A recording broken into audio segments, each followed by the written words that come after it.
இன்றைக்கு அருட்பா அமுதம் என்ற நூலும் மெய்ஞானம் என்ற நூலும் 2 நூல்கள் இன்றைக்கு வெளியிடப்பட இருக்கின்றன. எங்கும் பிரகாசமாய் ஆனந்த பூர்த்தியாக இருக்கிற பொருள் தான் இறைவன். அது தாய்மானவர் எங்கேன்னு கேட்டு கேட்டு கடைசியில் அதுன்னா இறைவன் இதுன்னு முடிக்கிறார் அந்த பாட்டில்.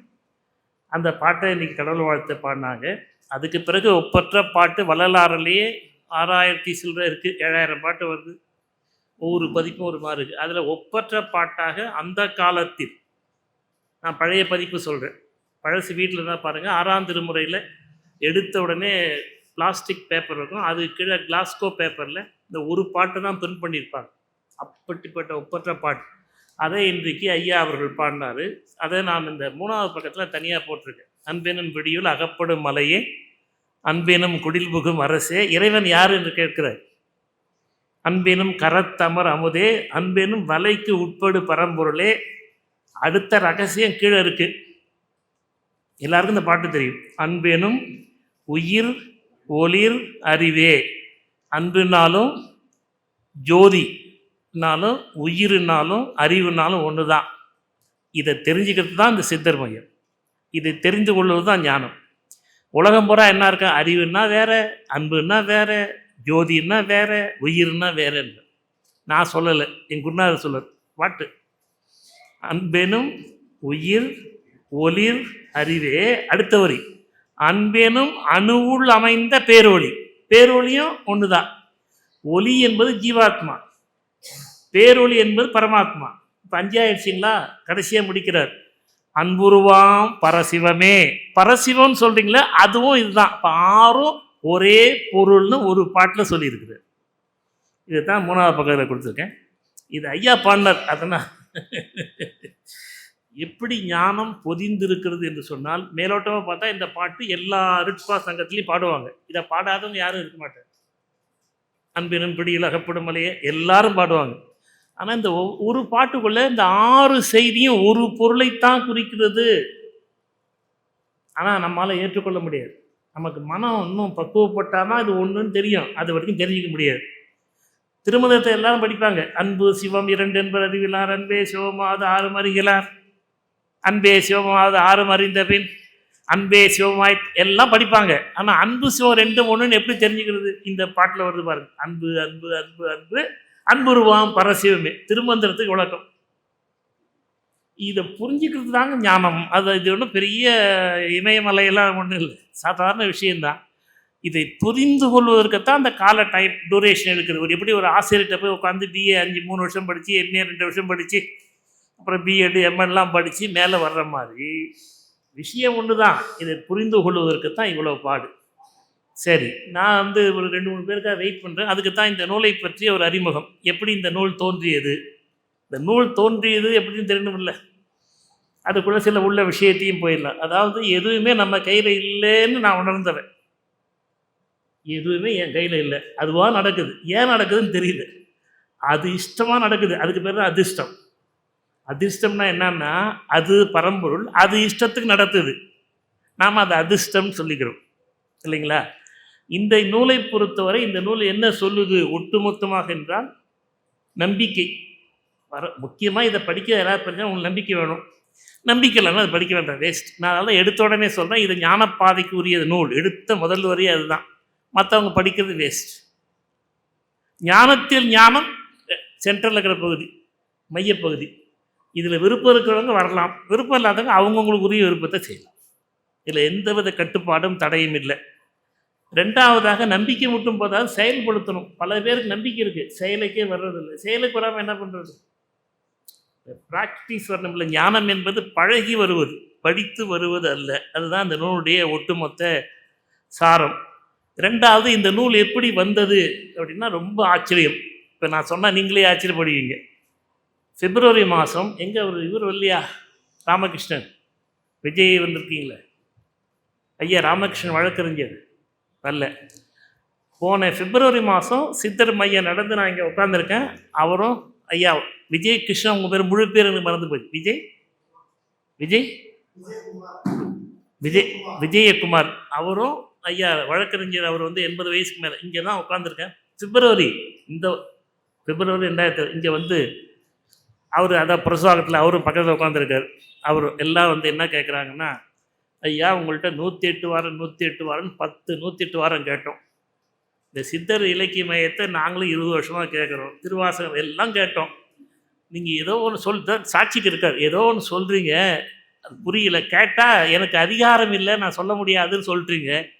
இப்போ தான் மேடையில் சொன்னாங்க உங்களுக்கு 73 வயசு ஆயிடுச்சுன்னு. எனக்கு 84 என்ன சொன்னார் அவர், 84 85 ஆயிடுச்சு. இனிமேல் நான் என்ன பண்ணுறது, இப்படியே போனால் எப்படி, எங்களுக்கு அது என்னன்னு சொல்லுங்க சார். பிப்ரவரி மாதம் இதே இடத்துல கேட்டேன். அவர் கேட்டுட்டு போயிட்டார். எனக்கு உள்ளத்தில் குத்துது, என்னடா அது 40 வருஷமாக என்கிட்ட கேட்டுட்ருக்காரு. 108 வாரம் 108 வாரம் 10 108 கேட்டவர், சித்தர் மையெல்லாம் தவறாமல் வந்தவர். அந்த இரவு எனக்கு தூக்கம் இல்லை. அப்போ என்ன பண்ணுறது, சரி இதை பேசிடுவோம், புரிஞ்சுக்கிறவங்க புரிஞ்சுக்கிட்டுன்னு சொல்லிட்டு மார்ச் மாதம் சாட்சிக்கு இருக்கார். என்னுடைய குருநாதர் மெய்வழி ஈரோடு குழந்தைசாமி கவுண்டருக்கு நினைவை போற்றுகிற கூட்டம் மெய்வழி சாலையில் திருச்சியில் போய் சாரதா லாட்ஜில் தங்கினா. அப்போ இவர்கிட்ட சொன்னேன் நான் வந்துடுறேன் கும்பகோணத்தில். இவர் வண்டி எடுத்துகிட்டு வந்துட்டார். ஈரோடுலேருந்து 2 நண்பர்கள் அவங்களும் வந்துட்டாங்க. சாரதா லாட்ஜில் 4 பெட்ரூம் ரூமை போட்டுட்டோம். காலையில் டிஃபனை சாப்பிட்டு 10 மணிக்கு ஆரம்பிச்சுமா, ஐயா ரெக்கார்ட் பண்ணிட்டார் இல்லை, 12 வரைக்கும் 4 மணி நேரம் பேசினேன். அதுக்கப்புறம் மெய்வழிக்கு போனோம். அங்கே முடிச்சுட்டு 2 மணிக்கு வந்து சாரதா லாட்ஜில் சாப்பிட்டுட்டு திருச்சியில் 5 மணி வரைக்கும் பேசினேன். அதுக்கப்புறம் இவர் கும்பகோணம் போயிட்டார், அவங்க போயிட்டாங்க. இவர் ரெக்கார்ட் பண்ணது எனக்கு அனுப்பிச்சார். பரவாயில்லையே நல்லா இருக்கு, இது என்ன பண்ணலாம்னு யோசனை பண்ணிட்டு இருந்தேன். அதுதான் கிடைச்சார் ஐயா ராமச்சந்திரன். அவர் கொஞ்சம் நல்லா பண்ணுவார், ஷார்ட் ஹேண்ட், முடிஞ்ச வரைக்கும் ரஃப்பாக அடித்தார். அதை எனக்கு திருப்தி வரல. போன சித்ரா பௌர்ணமிக்கு ஏப்ரல் 30 அருள்ஞான பெருவழி என் குருநாதர் தேமொழியார் அவர் இடத்துல போய் 4 மணி நேரம் பேசினேன். இதே தான், வேறு டைப்பில் பேசினேன். அது வந்தது. அதுக்கப்புறம் சித்தர் மையத்தில் மார்ச் மாதம், ஏப்ரல் மாதமா மே மாதம் பேசினேன்.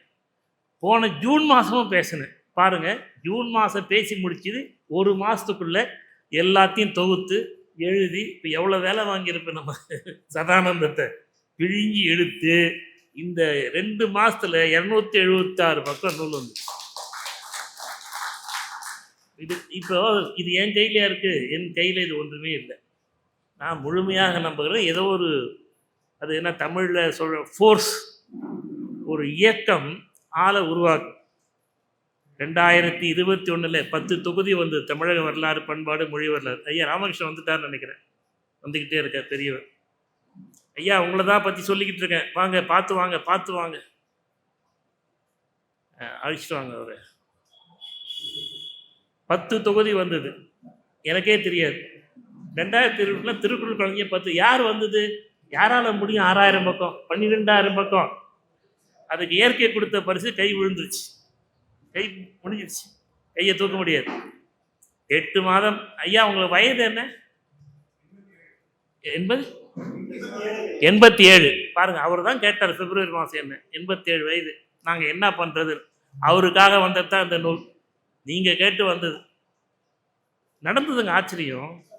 கை விழுந்துருச்சு, எல்லாம் முடிஞ்சிச்சு. நான் நினச்சேன் இதோட முடிஞ்சுது, டாக்டர்லாம் ரொம்ப கஷ்டப்பட்டார், இனிமேல் என்ன பண்ணுவீங்கன்னு. 1 வருஷத்தில் திருப்பி கை வந்துருச்சு, இந்த கை வந்துருச்சு. அதுக்கப்புறம் ஒரு கோபம் வந்தது, அரைச்சிட்டு சொல்லலாமான்னு புத்தகம் எழுதினேன். இப்போ தென்னம்பட்டி ஏகாம்பரம் வந்திருக்கணும். அவர் சொன்னார், நானாக தான் எழுதியிருக்க மாட்டேன், நீ ஏன் இப்படிலாம் எழுதுறீங்க, சொல்லலாமான்னு ஒரு புக்கு வெளியே இருக்குது. கடுமையாக எழுதிட்டேன். நிறைய பகை வந்தது. அது ரொம்ப பெரியவர், இன்றைக்கி உலக புகழ் பெற்றவர். என்னை ஃபோனில் கேட்குறாரு, ராமலிங்கம் ஏன் சாமி, என்னை சாமின்னு கூப்பிடுவார், ஏன் சாமி இதெல்லாம் எழுதுனீங்க, உலகம் ஏற்றுக்காதே. இப்போ நீங்களே புத்தகத்தில் சொல்லியிருக்கீங்க, எல்லாரும் சொல்லதை எவனாவது கேட்டானா? ஒருத்தனும் கேட்கல. நீ சொல்லியா கேட்க போகிறான், எதுக்கு நீ இதெல்லாம் எழுதுன்னு. அப்புறம் சினிமா பாட்டு வேறு 40 பாட்டை கொடுத்து விளக்கம் பண்ணியிருக்கேன். அந்த சினிமா பாட்டை பாடி நடித்த அந்த நடிகர் சொல்லியே எவனும் கேட்கல. ஆனால் அவர் ஓட்டு போட்டால் சிஎம் ஆனார், 10 வருஷம் முதலமைச்சராக இருந்தார். எவன் கேட்டான்? அப்போ இலக்கியம் சொல்லியும் கேட்கல, திரைப்படம் சொல்லியும் கேட்கல, பெரிய நடிகர் சொல்லியும் கேட்கல. நீ சொல்லி கேட்க போகிறான்னா அதையும் கேட்க மாட்டான்றது இவ்வளோ நீயும் சொல்லிது. அவர் சொல்கிறார் கடைசியில், உனக்கு பகை தான் வரும், இதனால் நன்மை விளையாதுன்னு. அதுதான் ஏகாம்பரம் சொன்னார். இன்றைக்கி வரல, அவர் உடம்பு சரியாக போயிடுச்சு. நானாக இருந்தால் அதெல்லாம் எழுத மாட்டேன், நீங்கள் எழுதிட்டீங்கன்னார். நான் எதுக்கு சொல்ல வரேன்னா, நான் நினைத்து எழுதலை, அதுவாக வந்துருச்சு. இப்போ பாருங்கள், இது பாருங்கள் 3 மாதத்தில் வந்திருக்கு. வித்து போட்டவர் இவர். அதுதான் சாட்சியோடு பேசுகிறேன். சாரதா லாட்ஜில் 4 மணி நேரம் உட்காந்து கேட்டு ரெக்கார்ட் பண்ணிட்டார். இதுக்கு எல்லாமே எப்படி இவங்க சித்திர மையத்தில் 2 மாதம் பேசி போன மாதம் பேசுங்க, இதெல்லாம் இப்போ நூலாக வந்துடுச்சு. அதனால் ஆட்டு வித்தால் யார் ஒருவர் ஆடாதாரம் தான், பாட்டு வித்தால் யார் ஒருவர் பாடாதாரம். அது அப்படியே அப்பர் சொன்னதை வள்ளலார் எடுத்து ஆட்டு வித்தால் ஆடுகின்றேன், பாட்டு வித்தால் பாடுகின்றேன், கூட்டு வித்தால் கூடுகின்றேன், இறையே என்னால் ஆவது என்னே. இதுதான் சார் முடிந்த முடிவு. இது இந்த நூல். அப்புறம் நான் வர செய்திக்கு அருட்பாமுதம் எப்படி வந்ததுன்னா, இவர் என்னை கேட்டார். ஏன்னா இவர் திருவருட்பா ஏழை சீமன்றம் கும்பகோணத்தில் வச்சுருக்காரு. வருஷத்துக்கு 2-3 லட்ச ரூபா செலவு பண்ணி ஒரு 1000 மாணவர்களை கூப்பிட்டு இலவசமாக 3 பேர் அருமையான சாப்பாடு போட்டு, எப்போ அந்த குளத்தை சுற்றி மகாமக குளமா அதில் இருக்கிற ஒரு பெரிய கல்யாண மண்டபத்தை வருஷந்தோறும் செலவு பண்ணுறார். நிறைய பரிசு, மாணவர்கள் 1000 பேரை கூப்பிட்டு வச்சு எல்லாம் ஊரே திரண்டு ஒரு 10,000 பேர் சாப்பிட்றாங்க. இவர் சொன்னார், இந்த வருஷம் ஏதாவது அருட்பா புத்தகம் கொடுக்கலான்னு நினைக்கிறேன், இலவசமாக கொடுக்குறீங்களான்னு, தொகுத்து கொடுக்குறீங்களான்னு. நான் இந்த பேசுறதுக்காக குறிப்பு எடுத்து வச்சுருப்பேன் அப்பப்போ. அதெல்லாம் நல்ல வேலை இருந்தது. அதெல்லாம் எடுத்து உரை எழுதி இவருக்காக தயார்படுறது இந்த நூல். இது அந்த கும்பகோணத்தில் அந்த வள்ளலார் விழாவில் எல்லாருக்கும் 1000 காப்பி போட்டு கொடுக்க போகிறார். அவருக்காக உருவானது நூல். இந்த நூல் உருவாவதற்கு காரணம் ஐயா டாக்டர் செல்வராசன் அவர். இவர் கேஎஸ் மருத்துவமனை கும்பகோணத்தில் பெரிய மடத்து தெரு, 60 நபர் மடத்து தெரு. இவர் யாருன்னா வெறும் மருத்துவர் மட்டுமல்ல, இவர் வயிறுன்னு ஒரு அற்புதமான நூல் எழுதியிருக்கார். வயிறு டாக்டர் இவர். இது ஆனந்த உடனில் போட்டு பல லட்சம் காப்பி போயிடுச்சு. அதுக்கப்புறம் வர்த்தமானன் போட்டாங்க, அதுவும் விற்று போச்சு. இப்போ இவரே போட்டிருக்கார். அவங்க அப்பா அம்மா படம்லாம் இருக்குது. வயிறு பெரிய வயிற்று டாக்டர் இல்லை. வீரமணி வந்திருக்காருன்னு நினைக்கிறேன் கும்பகோணத்துக்கு, டாக்டர் வீரமணி விஜி சார். அதுக்கப்புறம் இவருக்கும் எனக்கு எப்படி, இவருக்கும் நமக்கு என்ன சம்பந்தம்னா, இவர் பிஹெச்டி தஞ்சாவூரில் யூனிவர்சிட்டியில் பண்ணுறார். பூவே பாலசுப்ரமணியம் கைடு, தமிழ் இலக்கிய நோக்கில் ஒருங்கிணைந்த மருத்துவ அறிவியல். நான் வைவாக்கு போகிறேன், நான் தான் எக்ஸாமினர். இவர் யாருன்னு எனக்கு தெரியாது, அவரும் சொல்லலை. நான் இவரை பிடின்னு பிடிச்சிட்டேன் என் பாணியில். எல்லாம் முடிஞ்சு வைவா டிக்ளேர் பண்ண ஒருபாடு அந்த வீசி வந்துட்டார் அங்கேருந்து. நான் இன்னும் நீங்கள் இவ்வளோ நேரம் பிடின்னு பிடிக்கிறார், யார் தெரியுமா? தெரியாதே, ஒரு ஸ்டூடெண்ட்டு பார்ட் டைம் பண்ணுறார். பிஹெச்டி தான் புத்தகம், அவருடைய பிஹெச்டி என்சிபிஹெச் போட்டிருக்காங்க. இவர் பெரிய டாக்டரு, கும்பகோணத்தில் பெரிய டாக்டரு, பெரிய மருத்துவமனை வச்சுருக்காரு. சரி, இவரை போய் நீங்கள் எனக்கு எப்படி தெரியும்? இது முன்னாடியே சொல்லியிருந்தீங்கன்னா பதமாக பண்ணியிருக்கலாம். அப்போ வச்சார் பாருங்க என்கிட்ட. இந்திய வரைக்கும் ஒரு மாணவர் மாதிரியே நடந்துக்கிறார். ரொம்ப சங்கடமான பெரிய டாக்டர். ஒருவேளை இது அதான் இந்த அணிந்துரையில் எழுதியிருக்கார், முன்வினை தொடர்பு போலும். இந்த ஆசிரியர் மாணவர் உறவு முன்வினை தொடர்பு. இன்றைக்கி அவங்க 2 பேர் வருவாங்கன்னு எதிர்பார்த்தேன். தென்னம்பட்டை அருமையான நூல், 2மே நல்ல மெய்ஞானத்துக்குரிய நூல். யோக தரிசனம் அஷ்டாங்க யோகமும் பக்தி ஸ்பெஷலில் வந்தது. இது பேசா பொருளுன்னும் பிரம்ம ரகசியம் தென்னம்பட்டை ஏகாம்பரம். கிட்டத்தட்ட 25 நூல் மெய்வழி சார்ந்து எழுதியிருக்கிறார் அனந்தர்கள். அது எல்லாத்துக்கும் நான் அணிந்துரை கொடுத்துருக்கேன். அந்த 25 நூலுக்கு என்னுடைய அணிந்துரை, இந்த 2 நூல்லையும் என்னுடைய அணிந்துரை இருக்குது. சாலை மக்கமாக வருவாங்க, வந்துட்டு இருக்காங்கன்னு நினைக்கிறேன். அவங்க எழுதின நூல் ஆன்மாவின் வெளிச்சம், நிறைய மதிப்புரை வந்திருக்கு. அவங்க இந்த நூலுக்கு அணிந்துரை கொடுத்துருக்காங்க. சரி, இப்போ நாம் செய்திக்கு வந்துடுவோம். இப்போது நான் முன்பே சொன்னேன், இந்த நூல் அடிப்படை வள்ளலாராக இருந்தால் தான் நம்பிக்கை வேணும். நம்பிக்கை மட்டும் இல்லை, பயிற்சிக்கு வர வேண்டும் என்று சொன்னேன். இதில் முக்கியமாக என்ன, இந்த நூல்லாம் சொற்பொழி. இது உட்காந்து எழுதலை, மேடையில் இங்கே பேசுனது 2 மாதம் அருள்ஞான பெருவர். அதனால் பேச்சு நடை இருக்கும். கூறியது பொருள் பல இடங்களில் ஏன்னா அந்த கூட்டத்தில் பேசுனது, இந்த மாதம் பேசுனது எல்லாமே அதில் இருக்கும். முடிஞ்ச வரைக்கும் எடுத்துருக்கோம். அதனால் யாராவது படிக்கணும், என்ன பேச்சு நடையாக இருக்குது, வழக்கு சொல்லா இருக்குது, முன்னாடி அங்கே சொன்னார் 20வது பக்கத்தில், இப்போ 50வது பக்கத்தில் திருப்பி வருது, இதெல்லாம் இருக்குல்ல. ஏன்னா இது எக்ஸ்டம்பராக பேசுறது. அதனால் இந்த நூல் அப்படி இருக்கும். அடுத்த பதிப்பில் சரி பண்ணிக்கலாம். ஏன்னா இப்போ உடனடியாக இது வந்துடணும்னு ஒரு எண்ணத்தில் வந்துடுச்சு.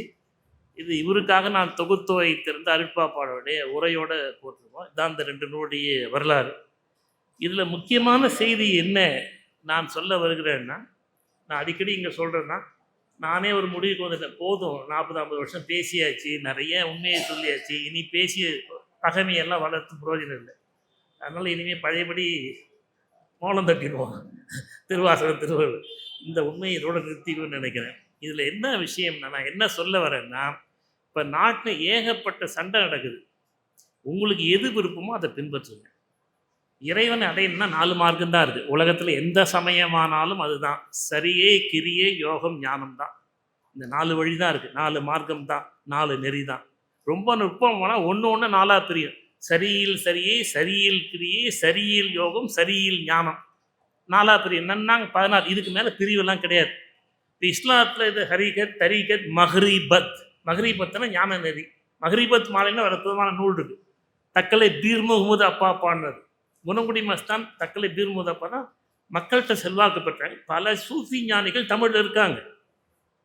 அதனால் இப்போ என்ன சண்டை நடக்குதுன்னா, நாட்டில் சரியில் இருக்கிறவங்க அதுதான் பெருசுன்னு நினைக்கிறாங்க, கிரியில் இருக்கிறவங்க அதுதான் பெருசுன்னு நினைக்கிறாங்க, யோகத்தில் இருக்கிற பெருசு நினைக்கிறாங்க. நாங்கள் சித்தர் வழி ஞானம், ஞானத்தில் இருக்கிறவங்க பெருசு நினைக்கிறாங்க. தயவு செய்து இதில் வேறுபாடு. நீங்கள் பிறந்திருக்கீங்க, உங்களுக்கு எது வாய்த்திருக்கோ அதில் நீங்கள் போக வேண்டியது. உங்களுக்கு எது மன திருப்தியாக இருக்குது, கோயில் கூட சுற்றுறீங்களா, விபூதி அடிச்சுக்கிறீங்களா, நாமாவளி ரைட்டு, உங்களுக்கு அது உகந்தது. கம்பேர் பண்ணாதீங்க. நீங்கள் குரானை படிக்கலாம், பைபிள் படிக்கலாம், டோன்ட் கம்பேர். ஏன் கம்பேர் பண்ணி அவசரப்படுறீங்க? ரெண்டாவது, குரான் உங்களுக்கு சொல்லப்பட்டதில்லை, அந்த இஸ்லாமியர்களுக்கு அவர் ஃபாலோவருக்கு சொன்னது. பைபிள் உங்களுக்கு சொல்லப்பட்டதில்லை, கிறிஸ்தவர்களுக்கு சொல்லப்பட்டது. வைணவ 4 தீபம் யாருக்கு சொன்னது? வைணவர்களுக்கு சொன்னது. நீங்கள் படிக்கலாம், தெரிஞ்சுக்கலாம், கம்பேர் பண்ணாதீங்க. யார் கம்பேர் பண்ணுறது? இப்போ நான் ஒரு ஆசிரியர், எனக்கு வயசு 60 73 ஆயிடுச்சு. என்னுடைய மாணவனை நான் கம்பேர் பண்ணேன். டே 40 மார்க் வாங்குற, நீ கெட்டிக்கார, நீ நல்லா படி சொல்லலாம். ஏன்? நான் ஆசிரியர், எனக்கு அது தகுதி இருக்குது. இப்போ நான் பைபிளையும் குரானையும் கீதையும் கம்பேர் பண்ணேன்னா அந்த 3 பேரோட பெரிய ஆளெல்லாம் இருக்கணும். கீதையை சொன்ன கிருஷ்ண பரமாத்மா, குரான் சொன்னாரே, அவர் அப்பப்போ சொன்னது, அவர் எழுதலை. இறை தூத்த நபிகள் பெருமானார் இல்லைங்களா, அப்பப்போ பேசுனது மற்றவங்க எழுதி வச்சாங்க. நீங்கள் இப்போ என்ன நாட்டில் சமூகத்தில் சிக்கல் இருக்குன்னா, எல்லாத்தையும் எல்லாம் அச்சு போட்டு வந்துடுச்சு. ஒரு காலத்தில் எதுவுமே அச்சு போடல. வேதமெல்லாம் எழுதா கிளவின்னு பேர், வாய் வழியாக கேட்டது. இப்போ புத்தகம் போட்டால் எல்லாம் படிச்சுட்டு எல்லாம் கம்பேர் பண்ணி வம்பு பண்ணுறாங்க. உங்களுக்கு சொல்லப்பட்டதில்லை வேதம், உங்களுக்கு சொல்லப்பட்டதில்லை. ஏன் சண்டை போடுறீங்க? படிங்க, தெரிஞ்சுங்க, வேணும்னா ஏற்றுக்கொள்ளுங்க, இல்லைன்னா உங்களுக்கு எது விருப்பமோ சொல்லுங்கள். இந்த சண்டை போடாதீங்க என்பது தான் இதில் திரும்ப திரும்ப அழுத்தம் அழிவு. அத்வைதா யாருக்கு சொன்னார்? ஆதிசங்கர் நமக்கு சொன்னாரா? அத்வைதிக்கு சொன்னார். நல்லா கவனிங்க, உங்களுக்கு கருத்து முரண்பாடுறது நம்ம பின்னாடி பேசிக்கிறோம். ராமானுஜர் விசிஷ்டாத்வைதா யாருக்கு சொன்னார்? நமக்கா? அந்த யார் ஃபாலோ பண்ணி வந்தாங்களோ அவருக்கு சொன்னார். துவைதம் மத்துவர் எதுக்கு சொன்னார்? பின்னாடி வந்த சைவ சித்தாந்தம் யாருக்கு சொன்னது? இப்போ எல்லாரும் எல்லாத்தையும் புத்தகத்தில் படிச்சுட்டு, இது உயர்ந்தது அது தாழ்ந்தது, இவர் உயர்ந்தவர் அவர் தாழ்ந்தவர், இதுவா நம்ம வேலை? உங்கள் இயல்பு எது ஒத்து வருதோ அதை பின்பற்றுங்க, மகிழ்ச்சியாக இருங்க. எல்லாரும் எல்லாருக்கும் உரியது அல்ல, எல்லாரும் ஃபாலோ பண்ண முடியாது. இப்போ சரியை தான் 90 விழுக்காடு ஃபாலோ பண்ண முடியும். 8 விழுக்காடு கிரியையில் இருக்காங்க, மீது 2 விழுக்காடு. ஒட்டுமொத்த மக்கள் எண்ணிக்கை 800 கோடியே 40 லட்சம் பேர் இருக்காங்க. ஆசான் டேட் கூகுளில் தட்டினீங்கன்னா வந்துடும். 1 விழுக்காடு 99வது விழுக்காடு 1 விழுக்காடு யோகம். அது நாம் யாரும் செய்ய முடியாது. நீங்கள் பிறப்பிலேயே அதுக்குரிய உடல் உங்களுக்கு அமைஞ்சிருக்கணும், உள்ள உறுதி உங்களுக்கு இருந்தால் தான் நீங்கள் யோகம் செய்ய முடியும். எல்லாரும் செய்ய முடியாது. என்னால் கீழே உட்கார முடியல, நான் எங்கே பத்மாசனம் போடுறேன்? தேவ இருக்குங்கிறார் சேர்க்கிறார் பத்மாசனத்தை. நாம் செய்ய முடியுமா யோகம்? அது இயல்பிலேயே முன்வினை காரணமாக நல்ல உறுதியான உடலும் உறுதியான உள்ளமும் உங்களுக்கு வாய்த்திருந்தால் நீங்கள் உட்காரலாம். இப்போ 99 முடிஞ்சு போச்சு. 1% யோகம் ஞானம். இந்த ஞானத்தை சொல்வதற்கு தான் அக்கா வாங்க, உங்களுக்கு தான் சொல்லிகிட்டு இருந்தேன், வந்துட்டாங்க. இந்த 1 விழுக்காடு ஞானம் சரிதான். இதையும் ஒருத்தர் கேட்டார், ஆமாம் நீயே சொல்லிட்ட 1 விழுக்காடு தான் யோகம்னு, 10 பேர் தேர்வானான்னாரு.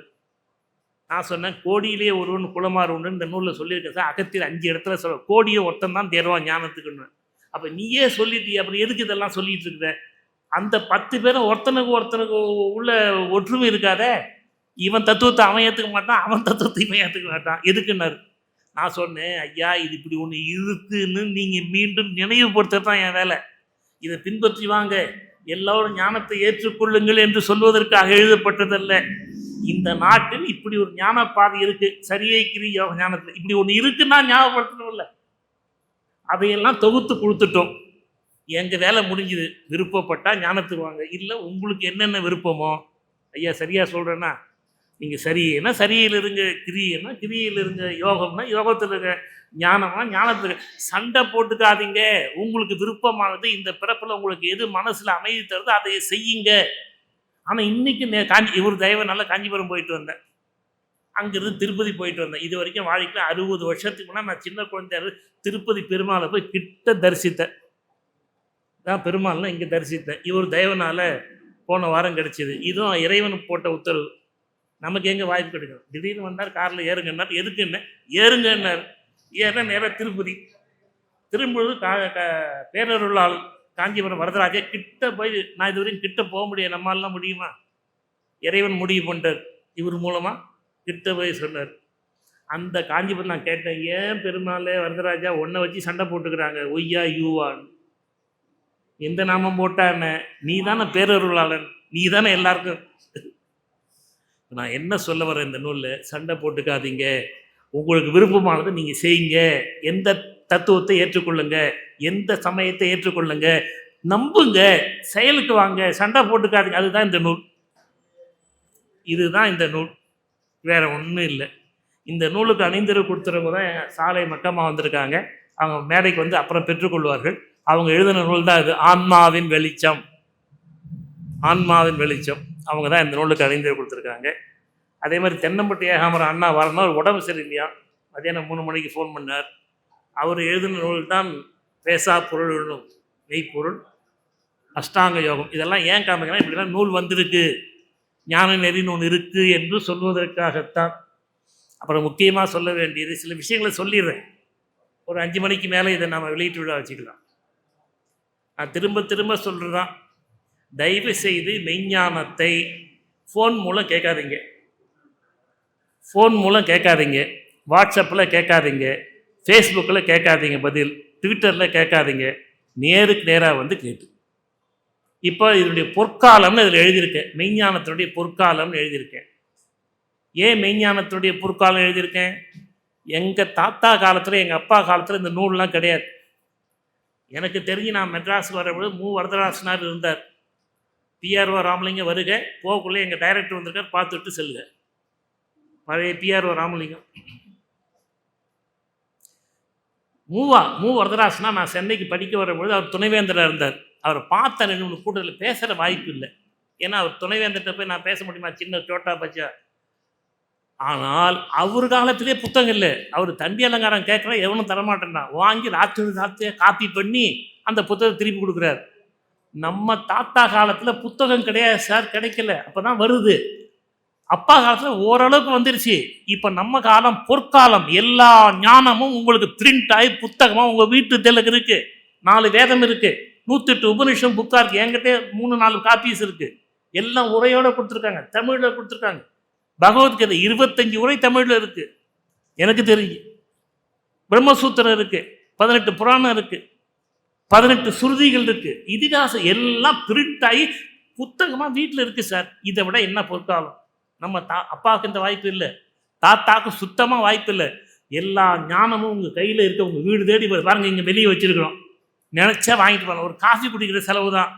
இவ்வளவு கிடைச்ச பிறகு நான் பயன்படுத்தி கொள்ளவில்லை என்றால் யாருடைய குற்றம்? எல்லாம் அது மட்டும் இல்லை, யூடியூப்ல தந்தா எல்லா ஞானிகளும் பேசுகிறாங்க, எல்லா பெரிய பெரிய ஸ்பீக்கர் இல்லையா, பழைய வாரியார் சுவாமிகளிலிருந்து புலவர் கீரன்லேருந்து எல்லா தூப்பு லட்சுமி நரசிம்மர்லேருந்து எல்லா பெரியவங்க பேசுனதெல்லாம் யூடியூப்ல இருக்கு. அப்போ புத்தகமாகவும் வந்துடுச்சு, யூடியூப்லேயும் வந்துடுச்சு. இவ்வளவும் வந்த பிறகு நாம் பயன்படுத்தி கொள்ளாதது யாருடைய குற்றம்? நம்முடைய குற்றம் தானே. இது ஒரு பொற்காலம் என்பது என்னுடைய கருத்து. அதையும் எழுதியிருக்கு கடைசியில், இது ஒரு பொற்காலம், இப்படி பயன்படுத்தி கொள்ளுங்க, காலம் ரொம்ப முக்கியம் என்பதை எல்லாம் எடுத்து சொல்லியிருக்கிறேன். அதனால் நீங்கள் தான் பயன்படுத்தி கொள்ளணும். இதுக்கு ரொம்ப முக்கியம் என்னன்னு கேட்டிங்கன்னா, அவரவருக்கு எது உகந்ததோ அதை பின்பற்றலாம், சண்டை போட்டுக்க வேணாம். இதுதான் திரும்ப திரும்ப நான் சொல்கிறது, கூறியது என்னங்க நான் சொல்கிறது. எல்லாம் சண்டை நடக்குது சார், எங்கே போனாலும் சண்டை. பார்த்த உடனே உள்ளே விட மாட்டேன்றாங்க. சைவத்தில் எத்தனை பிரிவு இருக்குது, வைணவத்தில் எத்தனை பிரிவு இருக்குது, தத்துவத்தில் எத்தனை பிரிவு இருக்குது. இதெல்லாம் வேண்டாம். ஒன்று, இறைவன் ஒன்று, அந்த இறைவன் உங்களுக்குள்ள தான் இருக்கிறார், அகத்தது தான் அந்த பிரம்மம் அப்படின்னு தான் சான்றுகளோட சொல்லியிருக்கோம். இது 3 பிரிவு. முதல் பிரிவில் எல்லாம் ஒன்று எப்படி தெரிஞ்சுக்கிறதுன்னு. 2வது பகுதி ரொம்ப முக்கியம். 50 வருஷமா நான் கேட்ட என் குருவரான்ட்ட கேட்ட எல்லா ஞானத்தினுடைய தொகுப்பு தான் இந்த சென்டர் பகுதி, 2வது பகுதி. 3வது பகுதி அது எப்படி இப்போ நீங்கள் பயன்படுத்தணும். இதுக்கு மேலே ஒன்றும் செய்ய முடியாது. இதுக்கு மேலே என்ன செய்ய முடியும்? இது இங்கே தான் சொல்ல முடியும். ஏன்னா இந்த அமைப்பு அதுக்கு தான், ஞானத்துக்கு தான். அவங்க விரும்புகிறவங்க சரியில போங்க, கிரியில போங்க. இந்த அமைப்பை சித்தர் இலக்கிய மையம் எதுக்கு? ஆராய்ச்சி மையம் இந்த ஞானத்தை சொல்றது தானே. அவர் கேட்டார்ல, யார் சார் ஞானத்தை பின்பற்றுவாங்க அப்படின்னா, இப்படி ஒன்று இருக்குன்னா நாம் நினைவுபடுத்தணும். இல்லை இப்படி ஒன்று இருக்குன்னு யாரும் சொல்லலைன்னா தெரியாமல் போயிடுமே. பதிவு பண்ணிட்டோம், பேசியாச்சு. யூடியூப்பில் 4 பேச்சும் யூடியூப்பில் இருக்குது இந்த ஞான நிதி பற்றி. இதுக்கு மேலே ஒன்றும் செய்ய முடியாது. இந்த இறைவன் தேடி ஓடி வர்றார் பக்தனை தேடி. அதுதான் இப்போ ரொம்ப முக்கியம். நீங்கள் அதுக்குரிய தகுதி உடையவராக இருந்தால் இறைவன் உங்களை தேடி வருவார். இது நிறைய இன்சிடென்ட் இருக்குது. இப்போ இனிமேல் அதை பற்றி தான் தொகுக்க போகிறேன். அது கடைசியாக என்னுடைய கடைசி நூலாக அதை வச்சுருக்கேன். பக்தனை தேடி வரும் பரம்பொருள் இலக்கியம் பூரா அதில் இருக்குது. தேடி வரார் இறைவன், தேடி தேடி வரார், பக்தனை தேடி தேடி வரார். சில இடங்கள் அவ்வளோதான் இருக்கும். இப்போ அதுக்கெல்லாம் இப்போ நேரம் இல்லை. பேராசிரியர் ஆசா ஞானசம்பந்தன், பேராசிரியர் கேள்விப்பட்டிருக்கீங்களா? ஆசா ஞானசம்பந்தன். அவர் என்கிட்ட சொன்னது, சாட்சிக்கு தென்னம்பட்டி ஏகாம்பரம். அவர் இன்னைக்கு உடம்பு சரியில் வர முடியல. கேகே நகரில் நான் 108 வாரங்கள் திருவாசகம் பெரியவரெல்லாம் பண்ணிகிட்டு இருக்கிற பொழுது அவர் அப்போ அங்கே ஈவோ பக்கத்தில் ஆசாஞா வீடு. ஏன்னா ஆட்டோவில் அவரை பார்த்துட்டு வருவேன், போகக்குள்ளே பார்த்துட்டு போவான். சில நேரத்தில் ஃப்ரீயாக இருந்தான்னா, டேய் நான் வரேன்டா அவங்க கூடன்னுவார். வந்து உட்காந்து கேட்பார், கண் தெரியல ஆனால் உட்காந்து கேட்பார் ஆசாஞா. அப்போ ஒரு தடவை சொன்னால், டே நான் காஞ்சிக்கு போயிருந்த மடத்துக்கு, அப்போ பெரியவர் இருக்கார், மகா பெரியவர் ஜெயேந்திரர். இப்போ இருக்கிற 2 பேர் இல்லை, அந்த 2 பெரியவர். அப்போ அவர் ஆசாஞா போன உடனே பெரியவர் என்ன பண்ணாராம், சாடை காமிச்சாராம். ஜெயேந்திரர் ஒரு பெரிய பட்டு சால்வை கொண்டாந்து பெரியவர் உடம்புல முழுமையாக போத்திட்டாங்க. ஒரு 5 நிமிஷம் போத்திருந்தார். அது முடிஞ்ச உடனே ஜெயேந்திரன் அந்த சால்வையை எடுத்து அவருக்கு போத்த, ஆசாஞாவுக்கு போத்திருக்காரு. போத்திட்டு விடைபெற்று வர பொழுது ஜெயேந்திரர் சொன்னாராம், ஆசா இதை சாதாரணமாக நினைக்காதீங்க, எங்கள் மடத்தில் இருக்கிற பெரிய ஆசீர்வாதம் இதுதான், இதுக்கு மேலே எங்கள்கிட்ட ஒன்றும் இல்லை. எங்கள்கிட்ட என்ன இருக்குது? இதுதான் பெரிய ஆசீர்வாதம், இதை சாதாரணமாக நினைக்காதீங்க. என்ன எப்படி அந்த மடத்தில் அந்த ஆசீர்வாதமோ அதை மாதிரி சித்தர்களை பொறுத்தவரை இந்த தொகுப்பு தான், இதுக்கு மேலே தொகுப்பு இல்லை. 50 வருஷம் என் குருநாதர் மெய்வழி குழந்தைசாமி கவுண்டர் எனக்கு என்ன சொன்னாரோ, எனக்கும் தென்னம்பட்டி ஏகாம்பரத்துக்கும் அதனுடைய அந்த முக்கியமான பாடல் பூரா இதில் இருக்குது, பகுதி 2ல் இருக்குது. இதில் வேணால் நீங்கள் குறைச்சிக்கலாமே தவிர, இதுக்கு மேலே போய் எல்லாம் தேடிலாம் 3000 வருஷம் இலக்கியத்தை படிக்க வேண்டியதில்லை. எல்லாத்தையும் எசன்ஸ் பண்ணி கேப்சூலில் கொடுத்தாச்சு.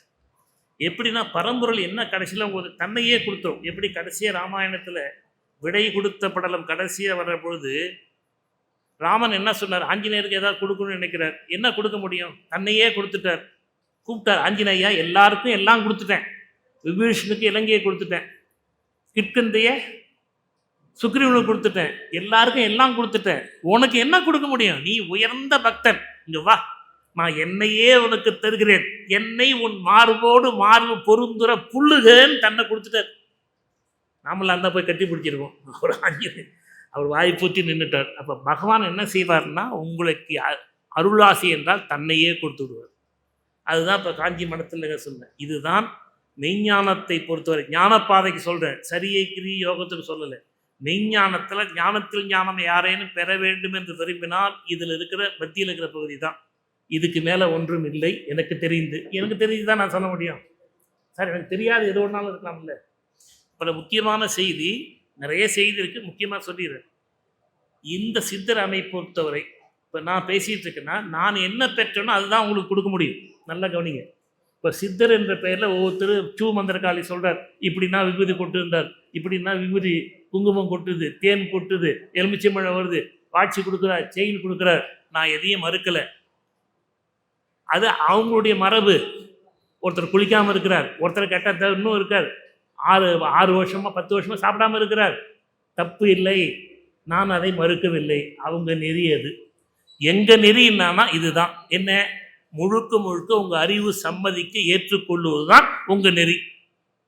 உங்கள் அறிவு சம்மதிக்க ஏற்றுக்கொள்வது தான். எதா இருந்தாலும் கேள்வி கேளுங்க.